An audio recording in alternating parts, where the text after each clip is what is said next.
khiyaaray meel kasta oo dunida ka joogtaan ku soo dhawaada barnaamij gaar ah oo idinkaga diyaarinay booqashadii taariikhiga ahayd ee qaar ka tirsan golaha wasiirada galmudug ay ku soo gaareen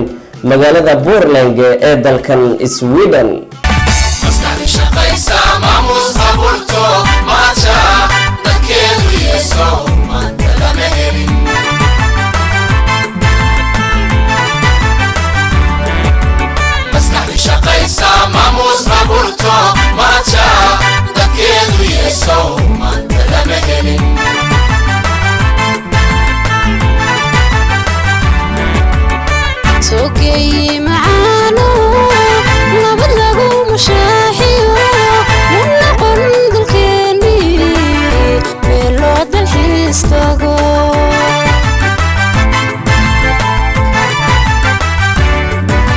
barnaamijka inta uu soconayo ayaad ku daawan doontaan muuqaalo kala gedisan oo idinkaga aruurinay muddadii ay ku sugnaayeen wasiiradaasi magaalada Pureland iyagoo waliba u kuurgalay qaabka nololeed ee shacabka Soomaaliyeed ee ku dhaqan magaalada Pureland kulamo gaargaarana la yeeshay maamulka degmada magaalada Pureland ee dalkan Sweden. barnaamijka waxaa idin tabin doona anigoo Xasan Liisho.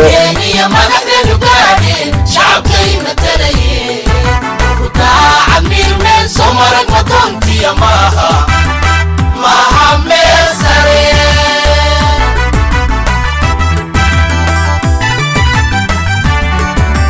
halka maamulkeeniya madaxdeenu gaadheen shacabkay matalaye kudaaca miirme somarag matontiya maha mesare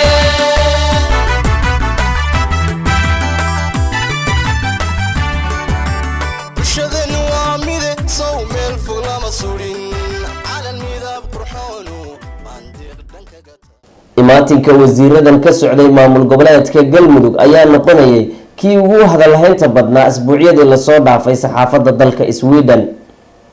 wasiiradan ayaa markii ay soo gaareen magaalada Pureland ee dalka Sweden waxa degmada Pureland ay mar qura dusha sare ee degmada ku dul xirtay calanka jamhuuriyadda Soomaaliya ee buluuga ah taa oo ay ugu gol lahaayeen soo dhaweynta wasiiradaasi ka socday maamul goboleedka Galmudug. jaaliyada Galmudug ee magaalada Pureland ayaa markii ugu horeysay waxa ay si heer sare ah u soo dhaweysay qaar ka tirsan wasiirada dawladda Galmudug oo dhawaan soo gaaray magaalada Pureland kadib casuumaad rasmi ah ay ka heleen maamulka degmada Pureland ee dalkan Sweden.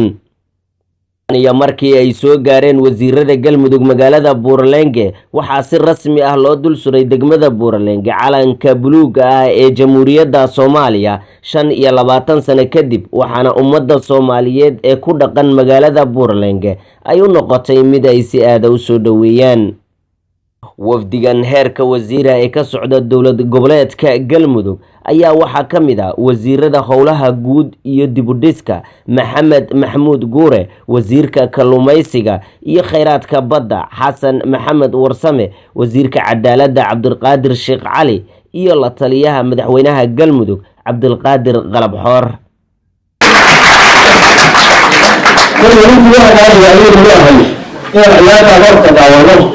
isla markaasna aan shan iyo toban goor ku barino ayagoo hore waa looga badi jiray dawladda laakiin anagu ujeedkeedu runtii bariskama wahayn be waxa loo ahaa ciyaartooy dhalinyarada ciyaaraya qofka kuwa agadeynaya hadda waxa way dhamaaday degmadii ugu horeysay oo laga soo Pureland ay noqoto runtii waxay noo ahayd farxad aan la dhageysan karin. طبعا فرحتاس مع العلمتي إلهي كسكو حاس كلا أدريكا سببتها بلادي وحواي degmada booleenge annaga saas looma soo dhaweyseen haddii aysan jirin dadka soomaaliyeed ee magaaladan degan ee xoogga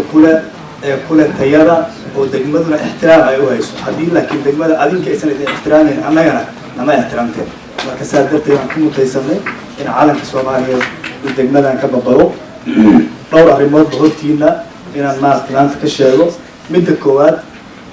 Soomaaliska bandi waxay heleen casuumaad waxay ka heleen dowlad goboleedka Galmudug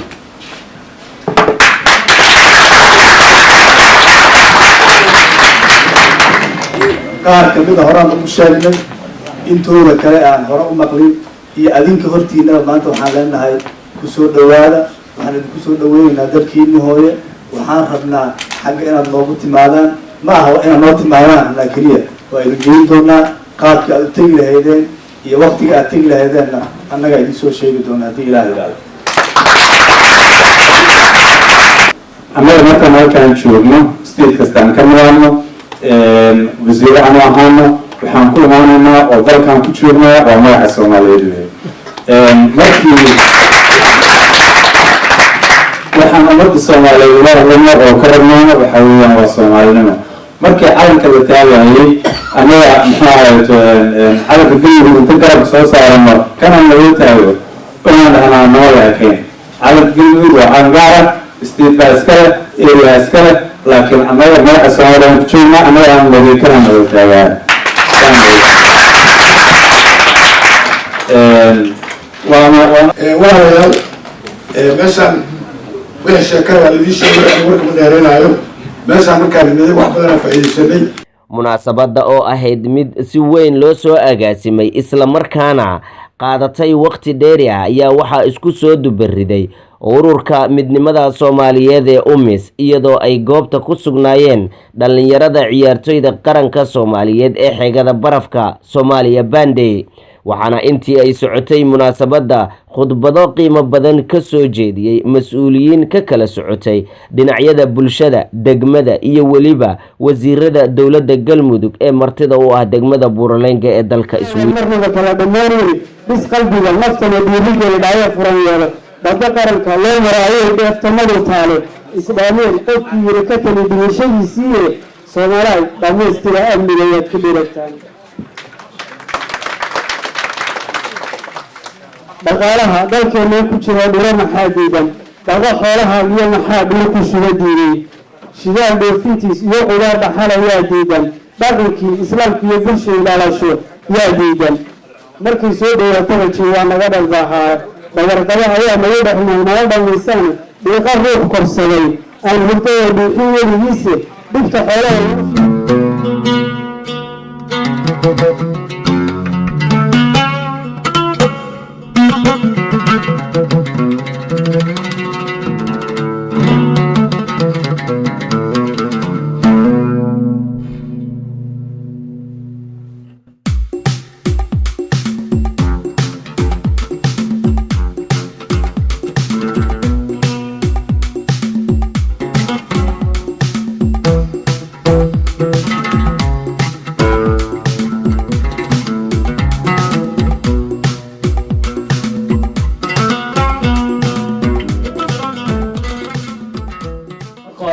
waxaan عندنا Soomaaliya dhan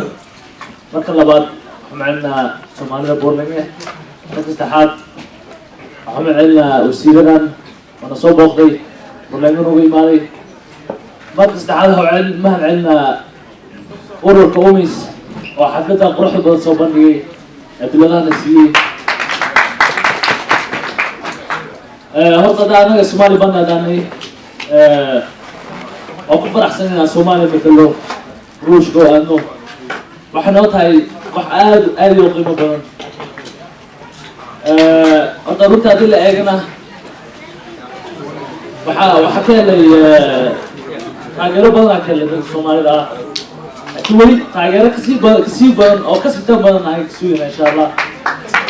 si gaar ahaan Soomaalida Buuraleenga wasla joognaa magaalada Saldhigganahay insha Allah soo socota walaalkii Moorina rabaa dhaho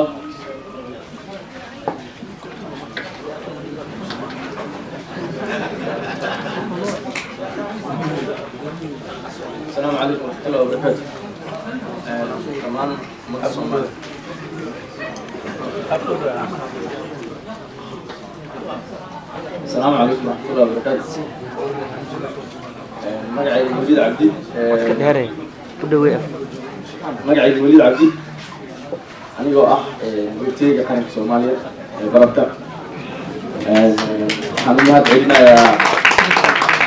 زمان أمور الصومالية كان معتي ويوين فينا ما وردي تونا. زمان ما رحنا نصرف كله. وحكى له واحد ضوين هاو كان شيء مرهن. لكن هاد قلوب أنا بين عن تعبته أو مدة برلين كسابسن وأنا هاد قلوب أنمر ربوا عنك عن درينا معنا هان أنا جمك عيارين وهم عيارنا قرن يعلم أنا قوم عيارنا نادي هان بدل الصواب والصديق قرن كاس أنا قلنا نجد حياة يعلمك وحنا ربعنا مك هالك كموجي مك عيارنا ديرنا وكله waxaa macquula markaa neerila dheerin oo kale qaran lama ciyaarin hal qaran aan la ciyaarnay madaxdeena way soo fiirsadeen way maadax xilli fiican oo soo aadeen marka la dheerina naadiga Sweden oo kale ama naadiga caadiga ah taageerada haystaan iyo macnaha dadkooda ahaadaan ama dad kale ahaadaan laakiin inta aan dhan hadda noo imaadaan marka ciyaaran oo kale liidaha helena sida hadda maalin hore oo kale marka biireen macnaha ahaan hadda wax weyn ma ahan magaaladeen waa magaalo ما دار لما سوقاته باور بدل لما سوقاته لكن وما كل يديروا سان قياس عيب أنا أهم ناس كهذا ماشي مدقني وحكي ما رفعوا ترين البواجوجا ما جو بواي مالا بس سرعة على بدنا سوقاتها لكن أنتينا هذا نوع ما تيمك عيارين وكله يد بدنا هلهم وهم معقولة هذا واحد اللي ما تقوله رئيسي بدنا نويجوجا تغير بدنا واهلني أنت إنك بدنا رجينا أنا أديك هالمو سيبوا يويك أبياشة قفل بوجودي يساعد التجناد وهم معقولة المها عيارة مقنية عيارة بيشرو كلام بقولي كودي جوجا هذا صورة عنه هم معقول نيت بدن حلو تحرجيني يعني أنت أصلاً كبدن أنا إيديك إيديها ما متكلم عن هذا الشيء ما كان إنه سفرات الحار هذا روح كوا المكان وحارب الطبيعي يرقم بالمية يرقم على الصومالي هم بارسن أو قوة معلها بربين أمبا وده وهم معقولة ما برك قارن ما كيدي كإيماني سانو خلا أنا على بدين السوق تنصيم عنا أو مجسينا قرن إنه يدي عيارة بس هذا مو موجين النادي يدي عيارة وكما سنتين سيد الشرف خلا حلفنا أنا وسوا بابشين inaan bilaabo ayaan doonaya haddii ilaa raalli ka noqday yabooha wuxuu yidhi macnaha bishii konton karoon hal iska gooyo soo ma ahayn laba bilood ayaan rabaa hadda inaan bixiyo wasiirkaana u dhiibayaa intaana meesha fadhiyana waxaan rabaa ciddii hayso inay macnaha konton karoon hadda soo bixiso in yaboohaasi macnaha muxuu ahaa loo kala kicin ayaan doonaynaa haddii aba raalli ka noqdo waa yabooh fiican oo baraka leh waayo ilmaheena ayaan ku taageeraynaa cid kasta macnaha ha geliso macnaha jeebka gacanta waxaanan ka wadnaa in ilmuhu wasiirada annaga ka bixinayn anaa idin ka bixinayo wasiirada amaana raa bixinayo konton korona maanta la bixiyay miyaa wax taraysan maya bishii waxaa la yidhi macnaha konton hadda kontaha samaysteen magacyaha naga qorteen way sameeyeen konton leeyihiin ciddii aanan hadda gacanta ku haynina macnaha muxuu ahaa koontada ayaa la siinayaa Somali Bandi waxaan ka codsanayaa halo Somali Bandi inaad macnaha muxuu ahaa shaashada aad soo dhigtaan koontadiina si loo arko ayaan macnaha muxuu ahaa ka codsanayaa diya baraan ka noqdo iga raalli ahada marka waxaan wasiirka u dhiibayaa macnaha yawlahi uu noo bilaabay marka ciddii haysana ha keento ciddii kalena macnaha koontada ha barato aad baad umahadsantihiin waxaan salaamayaa jaaliyadda Soomaaliyeed ee Puntland degan waxaan salaamayaa ururkeena umis oo xafladan iyo abaabulkan iyo sharaftan iyo suuqan ka qayb qaatay waxaan rabaa inaan aniga yaro iga hadlo yabaha uu soo jeediyay wasiir guure waa aqbalnay waana qaadanay madaxdu loo bilowday diiwaanada musaladan diiwaan insha Allah taala waan qaatay halkan ku hayo halkan ku hayo أقول لما أدرك كل ديار وياه إن شاء الله تعالى إن المجمع عندنا تاجر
الكرم وجاعل كدور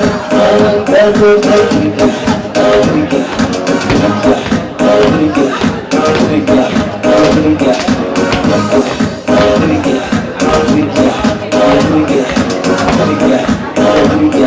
وجاعل كدور كدور كدور وجاعل كدور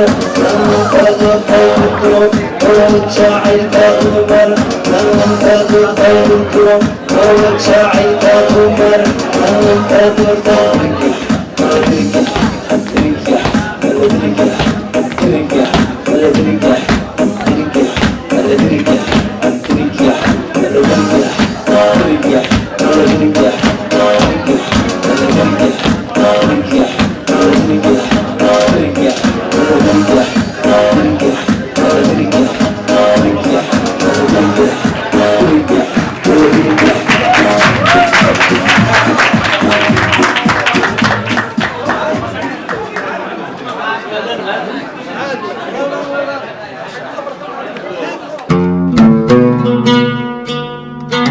Thank you.